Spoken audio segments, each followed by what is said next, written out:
Зохиолч Балжирын догмод. Шар хотын улс Шамблын орны гэрэлтэй. Айл тэртээ 70 хэдэн онд Шар хотын сэтгэл мэдрэлийн эмнэлгийн дэргэд архичдыг ангаах 9-р тасгийг шинээр нээгээд удаагүй байхад Монгол улсын их сургуулийн оюутан миний бие архинаас гарахаар тэнд очиж билээ. Санснаас тэнд яадгаа алдсан гудамжны архичид бараг үгүй өгөөд эмч зохиолч урлаг соёлынхан голдуу хатуу эдээнд хорлогдож залхсан түүнээс гарахаар санаа шулуудсан 20 гаруй ухамсартай ирчүүд цугларчээ. Бидэнтэй айл саахалт 1-5 хүртэлх хурц тасгийнхан буюу олны хэлдгээр галзуучууд мөн 10 ч билүү түүнээс дээш дугаартай ахлах ангийнхан бараг эрүүл сарвал болсон улс байх. Тэдний яриа хөөрөө эм тарианд номхрооч тэрүү жирийн хүнээс ялгагдахгүй юм. Эрүүлийг хамгаалах яамны сайдын тушаалаар алкоголын төрлийн бодисын хамааралтай. Үүнд бас хар тамхинд орсон ганц 2 өвгөн хятад луухан хамааралтай болсон ч олон жил хүн ардынхаа эрүүл мэндийн төлөө амь амьдралаа зориулсан Ахмад эмч нарт зориулсан наркологийн тусгай тасаг нээсэн. Тэнд би халзан хаска, бөхтөр гиндэн жав, шаасны нэрмжит 3 дугаар төв эмнэлгийн өлзий төмөр, мөнхтөр нарын хэдэн эмч нартай танилцаж 1 сар хэртээ зовлон жаргалаа хуваалцсан билээ. Өлзий төмөр эмч бол гэр тойвон өргөлтийн улсын хэд хэдэн удаагийн авраг. Шагааг 9 тохой газраас бус 13 тохой газраас 7 бүр чигчи хуруугаараа нисэлдэг төдийгүй пиавны зузаан төмөр бөглөөг эрхий хуруугаараа инчтэн нээдэг. Эртний грек-ромын рицаруудын баримл шиг эр хүн атаархаж эм хүн шохоорхмоор хүчрэхэг булчин шүрмэстэй тамирчин эр байсан болов.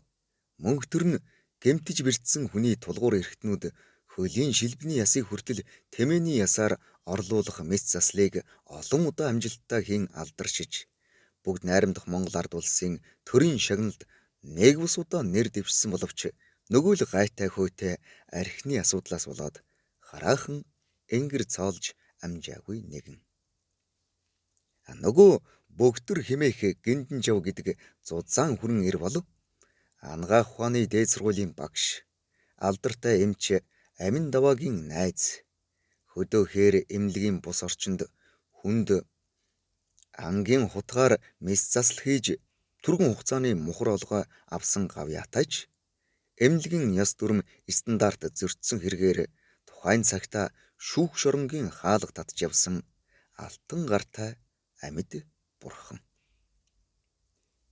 5 дугаар сарын навч цэцгэс оршуулгын газрыг хүртэл чимж хаврын наран ар зооноос төөнсөн дулаахан өдөр дэвхэрч цавхарч хашгирч гуаглаад байхааргүй номхорсон өвчтнүүдийг эмнэлгийн гадаа биеийн тамирын талбайд гарган салхилуулж тойруулан тавьсан урт вандан сандал дээр суулган нарлуулна. Энэ үед Дорнод аймгийн хөгжим драмын театрын ерөнхий найруулагчаар ажиллаж байгаад автомашины аваарт орж тархиндаа хүнд гэмтэл авсны улмаас ухаан нь ээдэрч солиорсон нэгэн залуу олны өмнө гарч удахгүй тайзан дээр тоглоулах гэж байгаа шин жүжигийн хээ утга санааг товчд танилцуулаад тэнд суугаа хүмүүст роль хувааж даруй түргэн жүжигийн яриа үг өгүүлбэр монологуудыг цээжлэхийг шаардахын сацуу. Тэмээнд эвэр ургуулж гадаадад экспортлох сэдвээр диссертац бичсэн бас нэгэн солиотой эрдэмтэн босч эдийн засгийн тооцоо судалгаа үр ашгийн тухай ярих нь хэдийгээр эрүүл босч бас зугаатай юм. Арх дарснаас салахыг горилогч бид мэтэн өглөө эртлэн босож нүүр гарыг угаасны дараа гимнастиктан гарч эмнэлгийн сэтгэл зүйч багш хувилгаан хэмээх зундуй төвдийн зааж өгсөн өөрийгөө ариутхан номхотгох жанраа хэсэг бурхны зүрхэн тарныг 13 удаа давтан уншаад дараа нь мөн лампнаар ховсдуулан нэг цаг хэртээ зүүдлэх зүүрмэглэхийн хооронд нойрмоглон өнгөрүүлнэ. Энэхэн зуурт нөгөө биологийн ухааны эрдэмтэн маань эрт урьд цагт тэмээ эвэртэй байсан тухай хадны сүг зураг үлгэр домгоор жишээ татан олон сонин юм ярих бөгөөд генийн өөрчлөлтөд ороод дараачийн мутацид шилжиж хугацаагаан хүлээж байгаа эвэр гэдэг энэ сонин гоё эргэтэн хүсвэл хүндж ургуулж болно гэж айлгана. Эвэртэй болчихвол хүн гэдэг амьтан ядчил гараараа зодтолдохгүй буг гөрөөс бух мэдтэй адил мөргөлдөж тархины цусан хангамжаа сайжруулан зөнөг тэнгэрлийн альцаа ямар өвчин үгүй болох жишээний олон сайн давуу талтай болох тухай лекц уншина. Тэнд бас дуурвжгийн эрдмийн театрын гоцлол дуучин Шарв дорж гэж сайхан хүн бидэнтэй ойролцоо хажуугийн тасагт хэвтдэг байлаа. Гуйлгах биш. Гуйж дуулдаг тэр хүн 2 дугаар давхрын бүдүүн төмөр тортой цонхоор хөхөмдөх хөхвдэн дунд сундлалдан навч цэцэг нь ханхлахан холгүй хөхөрдөх богд хан уул цэцэг үний цэнхэр хөөг татах орой мандал сүндэл юуг ширтэн цэнхэрлэн харагдах ууланэхөө цэцэг жимстэй уул байна хөө чиг зоргийг барвалда хүүтэйгээ зугаалмаар уул байна хөө гэж бэсрэг уртын дууны манераар тэртээ холоос урт уужим амьсгалаар цэнхэр түлэн дуулахт нь элчилгүй холыг ширтэх түүний гуньгийн манан сүмэлзүүлсэн 2 нүднээс нь нэг нь тусал хар нулимс тэнэгэлзэнгүй удаан гарч ирснэ. Сормос завхинд нь тэглэн хэсэг байцанснаа шарланга туран хай хацрын даган дуртай дургүй бөмбөрн унтагсан. Эхнэр нь түүнийг эргэж ирэхэн болоод удсан ажээ. Хүний зовлонг хүн ямар мэдэх биш. Яасан ч юм бэлээ. Уйлж байгаа хүнээс ямар асуулттай биш. Гадаадад Италид ч гэлөө Болгарт ч гэлөө дуулаачийн дээд сургууль консерватори төгссөн тембэр сайхантай тармил хоолойтой тэр мэрэгжлийн дуучин яагаад тэр сэтгэл мэдрэлийн эмнэлэгт ийм олон жил сар хэвтэж байгааг эмч нараас өөр хүмүүс мэдэхгүй. Бид мэднэ мэдлээгээд ямар түүнд тус хүргэж чадахгүйгээс хойш мэдэхгүй ч байсан нь дээр мэд санагдах. Хол ойр хот хөдөөд алдартай шар хадны академи хэмээх энэ их сургуулийн босгоор олны танил авьяастай алдартай цөөнгүй хүн алхан орсны дотор хогийн архичнаас эхлээд төрийн сайдуудч мэрсэр мэрэгжил дэвшлүүлж диплом хамгаалаад гарсан сурагтай. Энэ академийн тухай алдарт дуучин Адар сүрэн Явуу Хулангуй хоёрын зохиосон нэг хөөрхөн дууч байдаг. Улаас танха аманд цуслаада уужил согдуурдгаан болийдо шар хадын ха ууланд цуслаада шартаж хэвтдгэм болийдо жижүүтэй будаанда таслаада шилтэй цэнхрээсээ саллаада эхнэр хүүхдээ бодъё доо эргүүттлээ уудгаан болъё. Би ч гэсэн тэнд наадаж сууснаа мартаагүй. Хөх тайгын үлгэр тууж өгүүлэг тэргүүтнэн бичсэнсэн. Архинаас гарах гэж яаж хөгөн хөлдөө чирч явсныг хэлж яахан баргасан бэлээ. 2 литр өлбийсэн бүлээн усыг нэг амаар уугаад 1 грамм хөрхтэй гүйтэй апаморфиноор тариулж хотоодон эргэтэл бөөлжнө. Энэ бол архийг жигших анхан шатны өдөр тутмын жирийн эмчилгээ. 2 дахь гол эмчилгээ нь сүрийг дардаг сульфазин буюу галзуугийн алдарт шар тариа. Түүнийг хийлгсэн хүн 24-өөс 48 цаг ууж идэх дуртай, уруул ам нь хатаж хагаран солиортлоо халуурна. Хамгийн аимшигтай нь тэр хүүхрийн хүчилтэй гэх тосон тариа хүний өгзөг биед ороод хэдэн өдөр шөнө тарж шимэгдэлгүй шууд царцдаг учраас өвдөж хавдахын үгээр зүйрлэн хэлэх нь аргагүй. Дээгүр нь ялаа нисээд өнгөрсөн ч хөндөгдөн хажууд нь хүн инээсэн ч герман гав шиг улам чангарч гол тасартал янгинана. Өчүүхэн төдий хөдлөхөд шөрмөс татна. Халахын шоронгуудыг бараг гүйцээсэн дээгүр суудалтай эд насны атман эр хүртэл тэр тарианы өмнө жижигэрч ямар олигтойдон бос чадлагүй өмдөндөө шээс алдаж баларч байх байт. Тариа хийлгээд яг өвдөх оргил үед нь гараанд цус шүүртэл хатсан ч огт мэдэгдэхгүй тэгжил өвддөг тариа. Ямар сайндаа хэд төрсөн эд дунд насны архичин эхнэр сульфазин гэдэг энэ тариаг хийлэгчихэд намайг амьсгал хураахаас өмнө хүүхдийн минь дуудаж уулзуулж өгөөч гэж уйлж байх байт юм. Гэвч энэ ажтай тустай тариа. Эмнэлгийн бус хар үгээр тайлбарлахад олон жил архиулсан хүнийг галзуурч солиортол нь халууруулж байж биед нь шингэсэн элдв ням бактерийг шатааж хордлогыг хөөн гаргаж эрүүлжүүлдэг эд шидтэй эмчилгээ юмсанж. Яг л хуучны шилэн шипризийг чанаж буцалгаж ариутгадагтай адил гэсэн үг. Шарвдорж ах VT гэдэг болгар янжуур татах дуртай. Түүнийг хаяа охин нь хэмээх 20 гаруй насны бүсгүй иргэн ирж дотор хувцсыг сольж өгнө.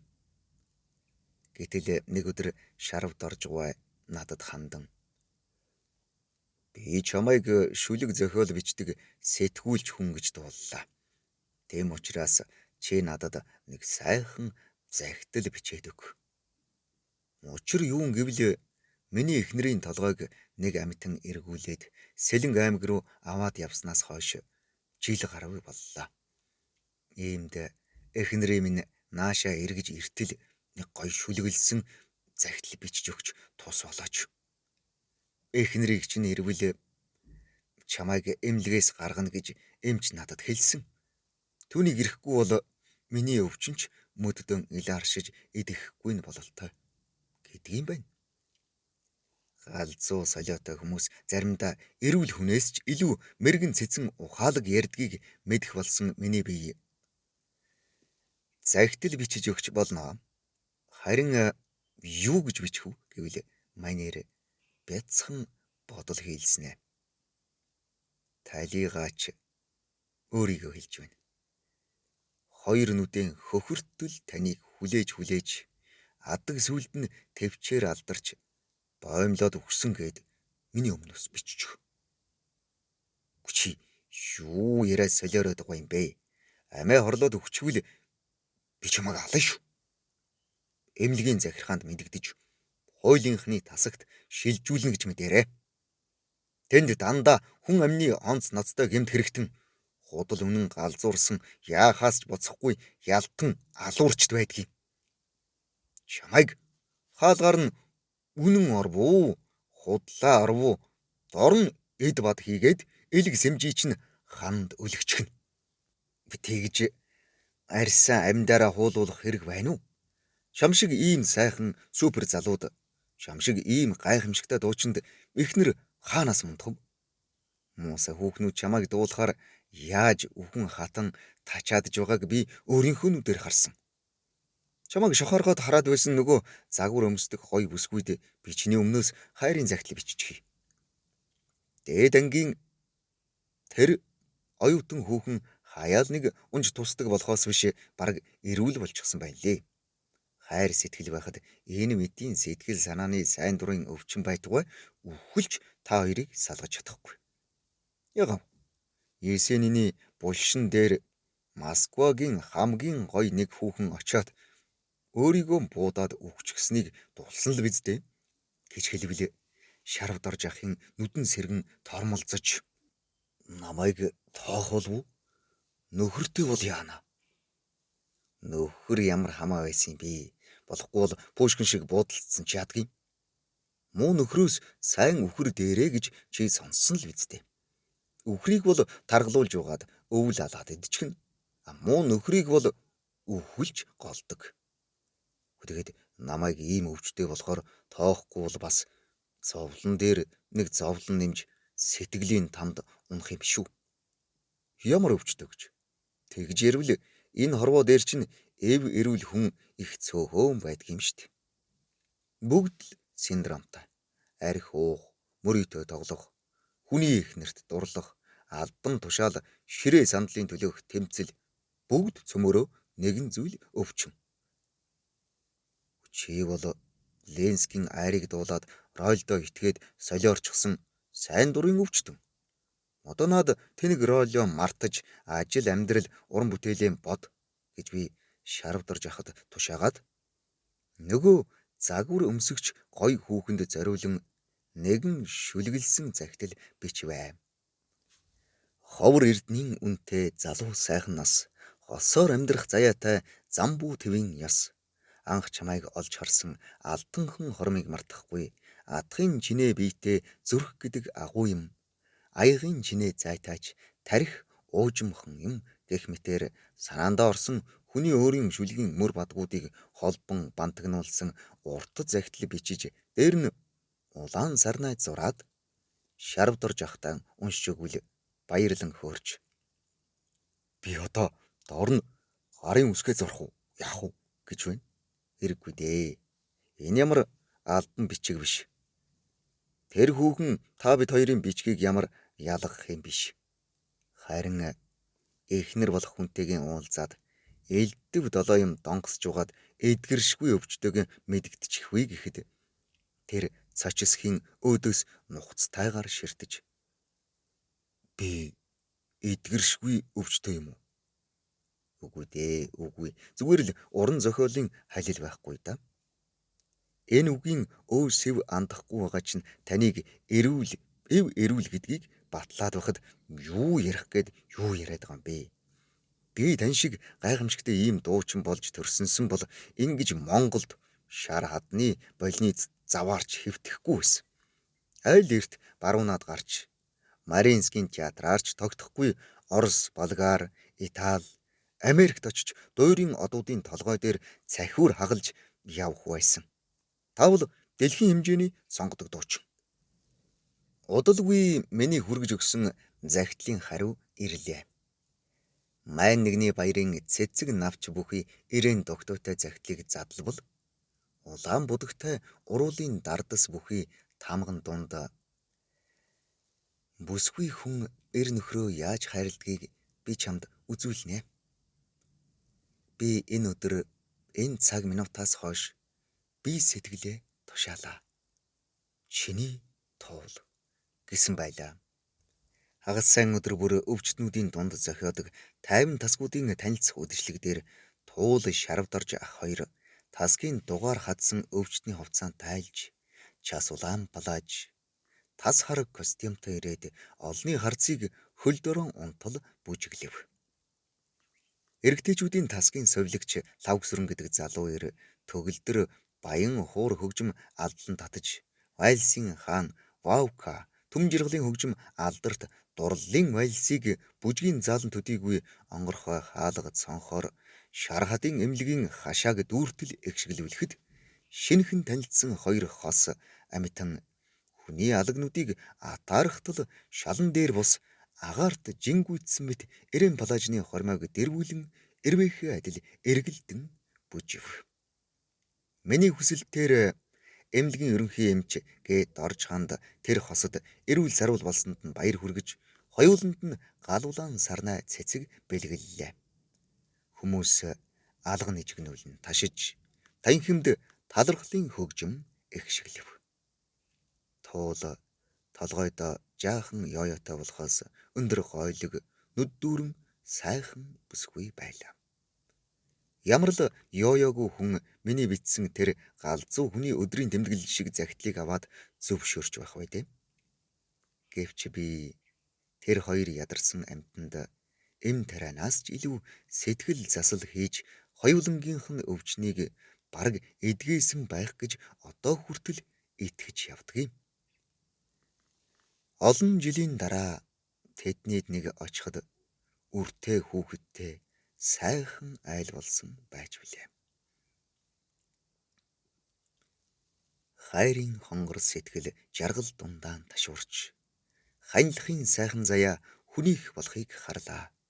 Халуун илгэн амьдрал надаас ийхүү урвж хайртын халуун харцыг хөрнөө гэж сансангүй хэмээн уншихад нулимс нь хар аянда бөмбөрөн ойлдгасан шарвдарж ах маань одоо энэхүү шүлгийг мянгантаа уншивч тоохон болсон нь биеийн сайжирч эрүүлжсэнийг бололтой. Шар хаданд хэлмэгдүүлэлтийн жилүүдэд ерөнхий сайдасан догсмын бодоо солийн данзан тэргүүтээ мөн ч олон сайхан хүмүүсийг аваачиж ногоон малгайтнууд цааш харуулсан гэдэг. Одоогоос бараг 30-аад жилийн тэртээ миний бие зохиолыг бичиж Улаанбаатар хотын орлогч даргасан Батболдгой редакторлаж найруулагч урт насан эмэгтэй.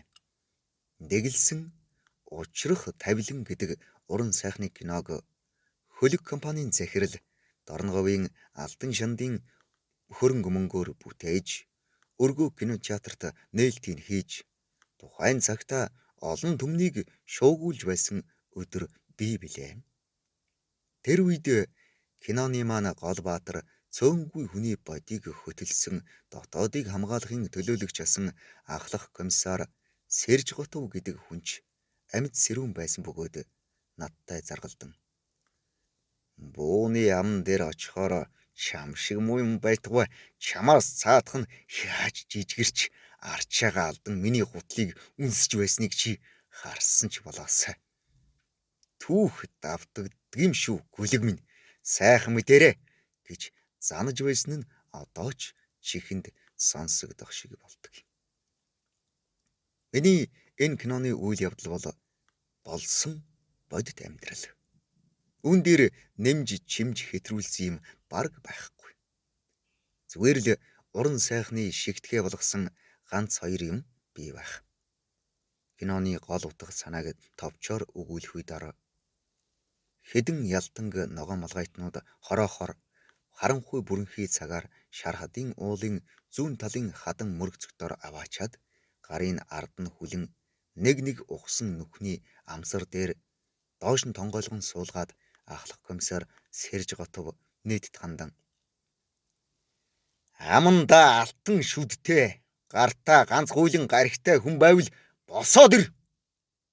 Би тийм хүнийг өршөөнө гэж хэлэхэд нэг залуухан лам өндөр настай эхий минь бодож утсан чинээ улаан амийн минь өршөө гэхэд комиссар чи тэгвэл миний гутлыг үнс гэж хэлээд хөлөө өргөн чулуун дээр тавихад мөнөөх лам түүний гутлыг тонгойн үнсэв. Сэрж Готов чимөө эсэргүү битгий гутал шүлстэйд бай гэж хэлээд улаан нүрөөд нь хатуу ултай толин хороомоор тас хийтэл өшгөлнө. Хүн буудах үедээ гойж гоодж ирдэг ахлах комиссар энэ удаа одон медаль зүүлсэн алтан мөрцтэй парадад өмсдөг гоёлын гэтэл самцныхаа дотор халааснаас жижигхэн никл савтай архи гарган балгаснаа нэгэн хоригдлын дэргэд очиж. За сам бэмч та энд юуны учир яах гэж ирснэ мэдж байна уу? Надад төр засагтаа буруу санаж олны нүднээс далд хийсэн ямар нэгэн хар хэрэг байхгүй. Би насаараа хүнд тус болох гэж гэтэл Сэрж Готов түүний үгийг таслан чи хүрээ хороо даяар гайхагдаж шагшигдсан сайхан бүсгүй ханц сүрэнг олон жил зайдилж миний дургүйг ихээхэн хүргэснээ гэмт хэрэг бишээ гэх үү? Одоо чи түүнийг хэдэн жил тэрвэрч хэвдснийхээ үнийг амаараа түлж цайруулах цаг чинь иржээ. Одоо би чамайг буудчихад танайд очиж эхнэрийн чинь өвөрт гуталтайгаан орж хонно. Английн чонон сахараар хор. Ар гэр үр хүүхдий чинь бодийг хөтөлж чиний үнэр сүнс сүудрий чинь үргээж ариутгах. Миний бууны сумд өгсөн чи ямар босч ирээд надтай заргалдаж чадах биш. Охор нүхэнд толгоогоор онхолдон унаж цусандаа хутгалдсан ялтан үүр шүн хагцхын алдад бүр түрхэн ухаан орж мөнөх нүхнээс арай ядан гарч удтал ноцолдон байж гарынхаа хүлээснээс салв.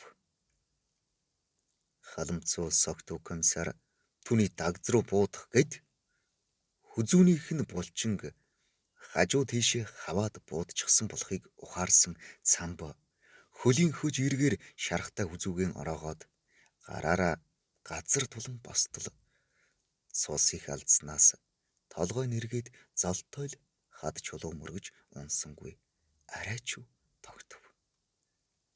Тэгээд тэр бээр толгоогоо түшин хэсэг сууснаа болгоомжтойхон босч тэртээд ганц нэг чийдэнгийн гэрэл гялалзан харагдах их хотын зүг гутлаа дааж ядан гэлдэрлээ.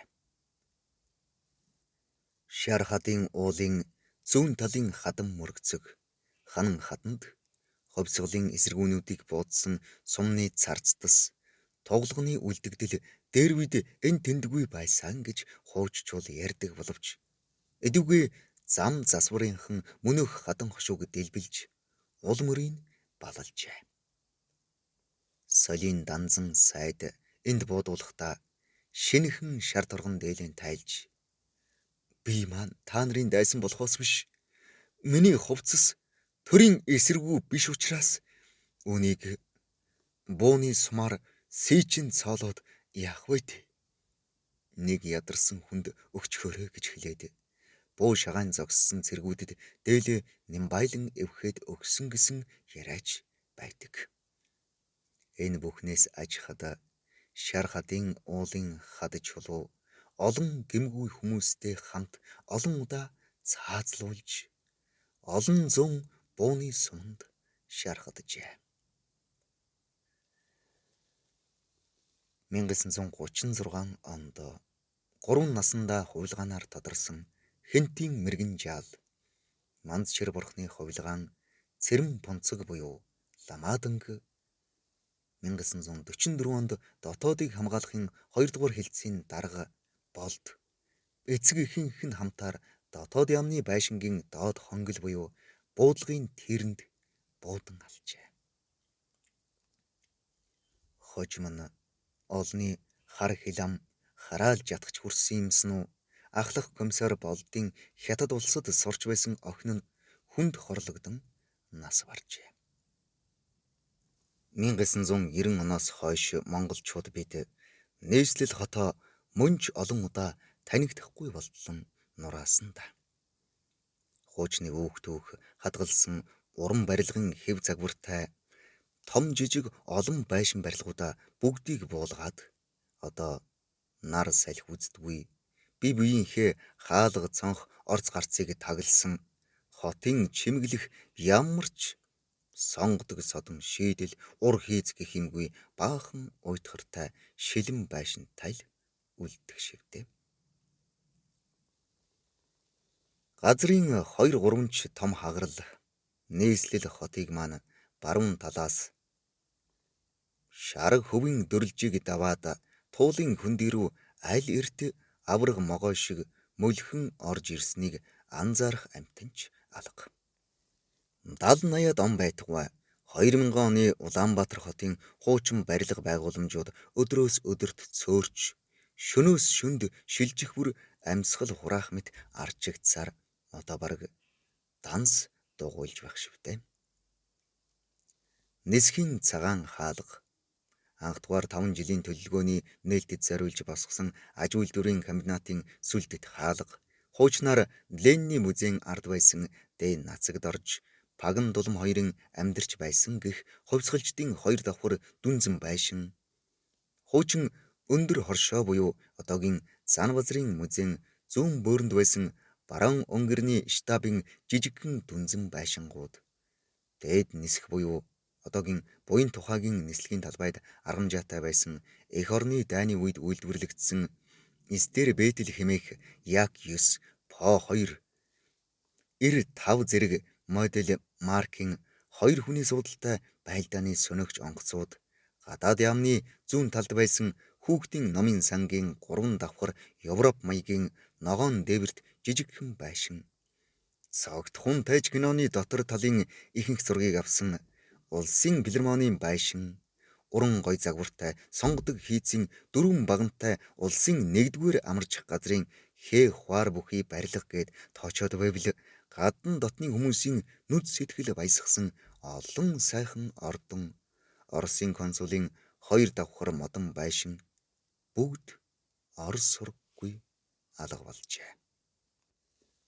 Гандан зүүн баруун хүрээний хідэн сүм дуган, Сонжин болдогт босгосон эзэн Чингис хааны хөшөө цогцлбороос өөр аянчин жуулчинд үзүүлж нүүр тахлах юм нийслэл хотод маань нүдний гин болжээ гэж хэлэхэд илүүдэхгүй үзье.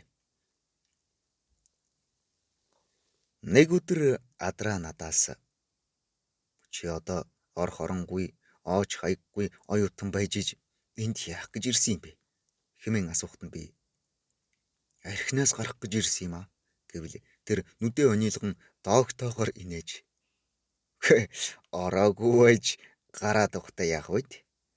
Арх гэдэг хатуу аршааныг би бэл сайтай жинхэнэ эр хүн зоогддог ундаа юм байна. Бэж гисэн цаг бүртгүүлж цалин авч чадхаан болоод эрүүл мэнд эдийн засаг хоёр доройтоод аргагүй эрхэнд энд заларч ирлээ гэж хэлээд Монхойтол инээж байж билээ. Шар хадын баруун тайх техникийн захын арын дэнж дээр байдаг 20 донд гамингуудын босгосон 150 метрийн өндөр 2 ихэр цамхгийг дээр үед хүрээнийхэн Уушаан дэнгийн эрэм багна гэж нэрлэдэг байсан бөгөөд тэр нь одоогийнхоор бол холбооны антенн байжээ. Нийслэл хүрээнд гангар шаазан хагарсан ч Бээжинд сонсогддог. Хажууд нь гамин болоод баян данжаад нарыг муугаар хэлбэл тэр дэрв хятад генерал Сүүшүү Жааны сонорт хүрдэг Соронзон долгионтой тагнуулын байгууламж гэсэн цуу үг тарснаас хойш монголчууд түүнээс жирэхдэг болжээ. 1937 онд шар хаданд хэд хичнээн хүн цаазалсныг буун дуугаар нь тэр антенны хүчээр дотоодыг хамгаалахынхан тоог нь бүртгэж дээшээ мэдээлдэг байсан ч гэж зарим хүн мэдмхийрдэг үе байв. Цаазын газар хүргэгдсэн нэг ялтан алуулахынхаа өмнө шар хадны маань энгэр дээр шаргал солонго татаад шаргал уургаан шимүүлж өсгсөн ээжигээ бодохоор дин дун гэж дуулан доо ямны гүйцэтгэх сэргүүдийг уйраагаад амь хэлтэрсэн тухайч домог байдаг. Манай палатад Архангайн хөмсөг самбуу, Монголын радиогийн сурвалжлагч яруу найрагч Санжийн Цэрэн увс нарын 4-5 сайн ирчүүл хамтдаа аж төрж байлаа. Хөмсөг самбуу бол зүс царай тунгалаг, бие хаа гойлог, өндөр нүд дүүрэн инээмсэглсэн сайхан залуу. Эс Дашдоровын бичсэн нар хэрцсэн жил кинон тоглосноос хойш урлагийнхан дунд тогтмолын эрдэнэ очир тэр хоёр од болсон учир охид бүсгүүчүүдийн даллага авч архинаас бусад эргэлт жимс тасрахгүй болж хайрын улаан сарнай цэцэг навчил арай ирэхгүй. Муугаа мэдэхгүй бид хэд бас дотор өмднөөс бусдыг 50 мөр эцэж очгов татаж муу шиг тоглох боловч хожих нь ховрхон. Хентичгээс ирсэн хэдэн архичин бүрээдэд намынхаа баталгаас бусдыг хураалгажээ. Гэтэл нэг өдөр эмнэлгийн үйлдвэрчний хорооны дарга захирах тушаах замтаа Ишма гэдэг өндөр бор авгай биднийг өрөөндөө дуудаж. Одоо удахгүй Ариануудын нэгдсэн эмнэлгүүдийн дунд Аскын тэмцээн болох тул урлаг соёлын ажилтан та хэд уран сайханчдыг дайчлан концерт бэлдэж эмч совилогчдын ажил амьдралын тухай нэгэн бяцхан шог гараа зохиож хөгжимчд бүжигчд жүжигчдийг сонгон даруй түргэн ажилдаар хэмээн тушаал буулгав.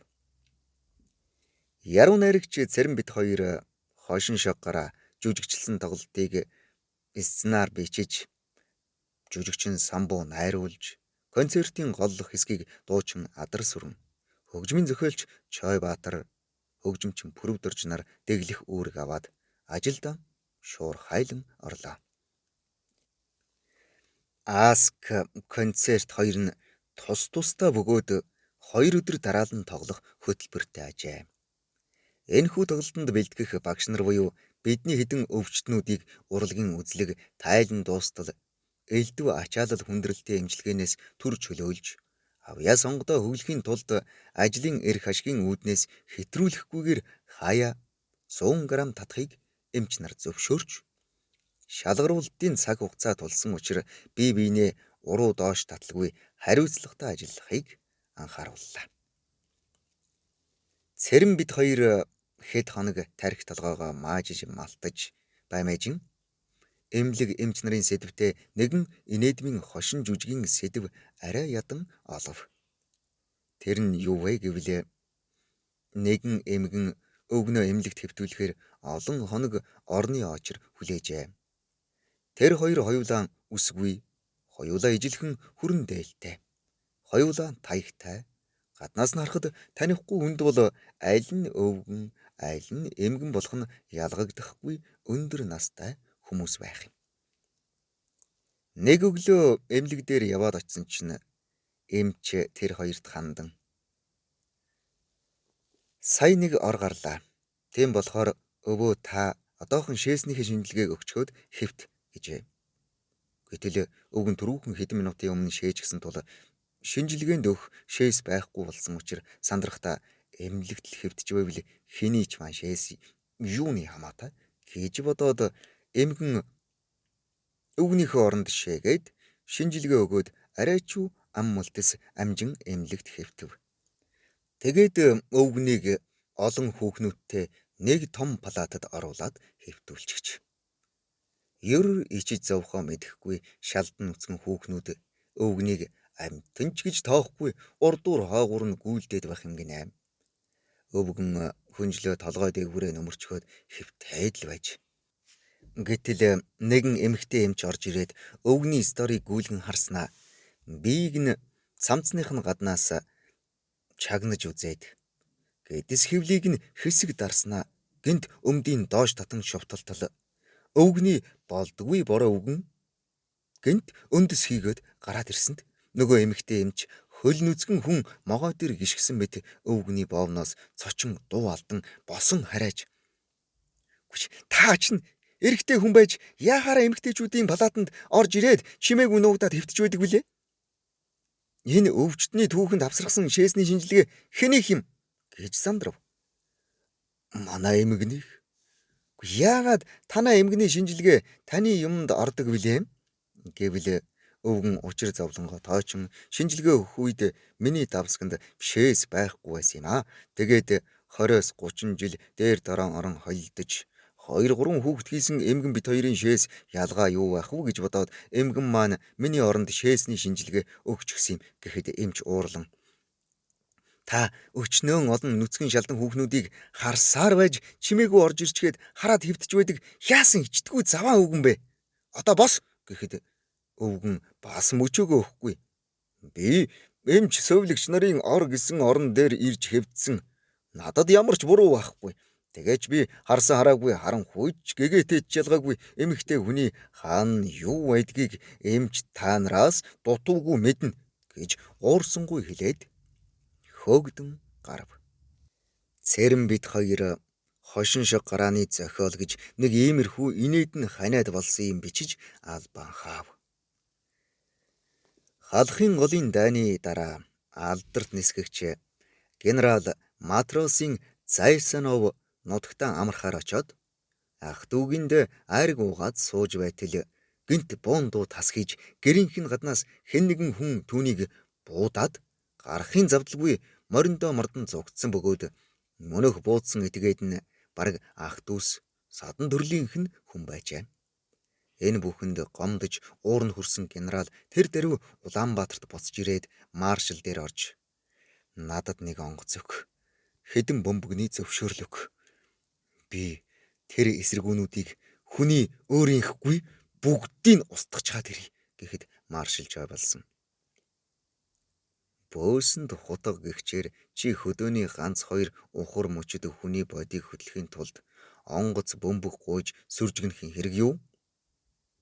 Байдал хүндэрч Османыхан нааша дахин довтолбол бид тийшээ бүхэл бүтэн онгоцны эскадрильч явуулж юуны магад гэхэд Зайсанов тэгвэл ирэх жил улс хувьсгалын 21 жилийн ойгоор байлдааны яг онгоцоор нисхийн цагаан хаалгаар шурган агаарт хөөрч маяг үзүүлэн алтан гогцоо буюу үхлийн гогцоо татаж наадамчин олонд ямархан чадвартай уран нисгэгчд дайнд оролцож гавьяа байгуулсан гэдгийг харуулахыг хүсэж байна. Генералын энэ үгийг сонссон маршал хөмсөг зангидан. Чи амнаасаа уйдаа юу? Японы тэр олон онгоцны сумд оногдоогүй байж улс хувьсгалын их наадам цэнгэлийг эмгэнл гашуудал болгон нисхийн хаалгыг мөргөж үхмээр санагдав. Тэр хаалгаар чинь онгоц байдгаа. Томоохон шувууч багтахгүй учраас чиний энэ тэнэг санааг би явж дэмжиж чадахгүй. Хэд хоног аятайхан амарч чадахгүй бол маргааш ажилдаа орж онгоцнуудынхаа засвар үйлчлэгийг эхлүүл гэж тушаажээ. Аригчдын 9-р тасаг гэхээр арчаагаа алдсан муу хүмүүс цуглардаг газар гэж бодвол ёстой энэ дүрэл болно. Ер нь архийг ямар хүн уудгийн бэ гэвэл хар муу санаагүй, аминда баахан арчаа муутай, сэтгэлийнхээ жолоо зулбуурыг татаж чаддаггүй. Баярлаж гомдох нь амархан, романтик сэтгэхүйтэй хүмүүс л ихэвчлэн энэ хатуу идээнд автсан байдаг. Аригчин хоёрыг би муу хэлэх дургүй. Арих гэдэг бурхны бүтээл. Хуурамч хүний багийг хуу татаж чин үнэн нүүр царайг нь харуулдаг хамгийн шудраг ундаа. Хүн төрлөختний хэдэн 10,000 жил ирж хайгаад олж чадаагүй тэр мөнхийн ус бол арх мөнөөсөө мөн юм. Үнийгээ би энэ хорвоогоос олсон хамгийн том үн цэнтэй нээлт гэж өөрийгөө өөдөн татдаг. Арх дарс таална гэдэг бол том ухаан юм. Хүн чанаргүй, тавьтургүй, тааруухан амтан бол ганцлонх архины ард дээрч гарч амжилгүй бузар булаагаан дэлгэж хөл дүүжлэх унаагүй хэрнээ лусын хаам мэт баярхаж өвгд хөгшдгийг доромжлон хамт уусан хүмүүсийнх хамрыг сөргөх энүүхэн дэм. Архийг дуртай хүн бүхэн ууж наргиж жаргаж чаддгүй учир энэ бүлгөө. Өмссөн хувцас биетэй зууралдсан далайн хөвөөний халуун орноос нутгаа сансаар буянт ухаагийнхаа нисэх буудлын дээр онгоцноос буухад утаа тайж гисэн Улаанбаатарын минь агаар салхи сэрв татан сэнгэнайд ямар сайхан байдгсан бэлээ. Үүнлгүй адил арх дарс догшин хатууч гисэн эр биений ухааныг чангалдаг юр бусын Увдис тайхан ундаа буюу. Усан туссан сарны гэрлийг утгаад авчил болдоггүй. Хорвоогоос бутсан хүний үрийг хойноос нь дуудавч ирдэггүй. Дэлгэр хангаанхаа уулан дээрээс дэлхийн бүх юмыг хардаг байсан Дашдоров ахын маань бичсэн тийм тунгалаг гэгээн хөдөөгийн мөнгөн сар хөх тэнгэр хоёрыг миний бие таван төв дөрвөн далайн хаанаас хэрхэн яаж олгосон билээ л. Ухаантай бүсгүйчүүд нь уснаас гал гарган сүүгээр арх нэрдэг улс гүрэн Монголоос минь өөр хаана байна гэж хаяахан өнгөрмөр санагддаг. Манай 9-р тасагт архичин гэж хэлбэл алдас нүгэл болмоор шилж сонгоод авчирчихсан юм шиг олон сайхан алдартай хүмүүс цугларчээ. Хөгжмийн зохиолч Жанцсан Норов, Цээ Чин Зориг, Бэлэг Жаргал, Шарав нарын багш дан хөгжмийн зохиолоор гадаад дотоодод алдаршсан Чойбаатар гэж цадиггүй хавьяастай Моцарт, Шуберт, Гиллинг нараас ч хүзүү дутгааргүй хувийн том онол дэг боловсруулсан сүрхий амьтан байлаа. Хэдэн муу архичнаан хэтрүүлэн магтав гэж битгий бодоорой. Үнэн нь тэр юм чинь яахч аргалга. Сэтгэл мэдрэлийн эмнэлгийн дарга намсраа орлогч Бавуужав нарыг хүнээс нүцгэн хүний зурагтай ил захидал 25 төгрөгийн үнэтэй сумтай хятад үзэг бэлгэнд авлаа гэж шүүх 3-аас 4 жилийн ял оноож шоронд хийгээд эмч нарын хэрэг гэсэн сүр дуйлаантай сенсац улсран даяар тарааж тэр үеийн хуулийн албаны хэдэн хүн эзэнтэй эзэнгүй том гэмт хэрэг илрүүлж таслан зогсоосныхон төлөө албан тушаал дэвшсэн ч гэлцдэг. Тэр үед зөвлөлтөд эдийн засгийн ухааны доктор хамгаалсан улсын төлөвлөгөөний комиссийн нэг том дарга олон хоног гадаад дотоодод цайллага дайллага хийн арх үргэлжлүүлэн ууснаас гүн хордлогод орон бараг архины цагаан солио тусч үхтгийн даваан дээр нөхөддөө баривчлагдан 2-аас 3 улаан номертой урт хар тэргээр хүргэгдэн ирж манай тасагт бидэнтэй толгой нийлүүлэн хэвтэж тохой залган сууж байсан сонин түүх бас бий. Тэр том даргыг сэхэж сэргэсний дараа таач мань мэдтэйгээ адил дайрлсан болгоно уудгүй биз. Тэр Орос сайд дарга нар ихэс дээдсийн зоогддог коньяк, виски гэдэг өндөр зэрэглэлийн архинууд чинь бас ингэж манай цагаан долгортой адил шартуулж хордуулдаг юм уу? Гэхэд манер төвгшөөсөн янзтай буурал суусан толгойгоо залхуу тайхан сэгсэрч. Та нар юун сониуч олон үхтэй юм бэ? Арх л бол арх, хүүхэн л бол хүүхэн. Гаднах хаяг шошго дээл хувцсараа л өөр болохоос биш ялгаа байхгүй. Бүгдээрээ хор гэж хэлээд бидний инээдийг барав. Хаа газрын эр улс их баг дарга сайд гэхгүй адилхан л байдгийн байна дөө. Гэвч тааж одоо хаширсан болохоор дахин арх амсахгүй болсон байлгүй гэхэд манер нүдэн сэргэж байгаа мó гэж хэлээд биднийг дахин инээлгэв. Байхгүй, бидэнд юу байх вэ? Тэгээ байхгүй юм бол юу гэж үгснээ хийж хүн гортоогоод байсан турсгнууд вэ? Гэж ундууцлаа. Шар хада их сонин газар. Олон сайхан их орончид хутагт хувилгаадыг хөнөөсөн газар болохоор тэдний ав шиг шүн шиг сүнс сүүдэр оршсон болооч тэрв шар хадын уулс Шамблын орны гэрэлтэй. Шаргал солонго татдаг гэдэг нь ч үний юм шиг санагддаг.